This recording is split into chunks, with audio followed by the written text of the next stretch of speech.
U.S. President-elect Donald Trump has nominated Rex Tillerson, the CEO of the world's biggest energy company, ExxonMobil, as his Secretary of State. Trump's selection of Tillerson, who has close ties to Russian President Vladimir Putin, could lead to a fiery confirmation hearing. Hwang Hojun reports. Not a diplomat, not a lawmaker, not a public office holder of any kind. But a businessman is set to become America's top diplomat under the incoming Donald Trump administration. President-elect Trump has chosen the ExxonMobil chairman and CEO Rex Tillerson as his Secretary of State, a man who, like Trump himself, has no formal foreign policy experience. In fact, his career has been spent entirely at Exxon, but Trump called Tillerson a, quote, world-class player during an interview on Sunday with Fox News. The transition team will likely focus on Tillerson's proficiency in complex negotiations as the leader of the world's biggest energy company.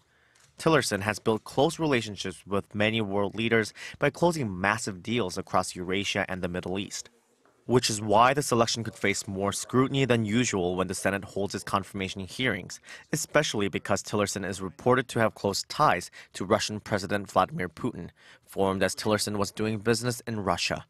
It's an issue that has not only the Democrats, but also many Republicans uneasy. Experts had expressed concern with Tillerson's possible selection, as well as the foreign policy gestures and statements Trump's made so far, saying they're wrecking protocol established through decades of delicate diplomacy. In the case of South Korea, in particular, that volatility could put strain on a long-standing bilateral relationship. The FTA, the North Korean nuclear issue, and the defense burden sharing. If the US really approaches these issues as purely a business matter, that will be a problem for Korea. By choosing a businessman as Secretary of State, the next administration is dangerously unpredictable, which will be difficult for Seoul because we don't know what they will bring to the negotiation table. The Secretary of State is by law the third highest official in the executive branch of the U.S. federal government, after the president and vice president, and the fourth in line to succeed the presidency. Hwang Hojun, Arirang News.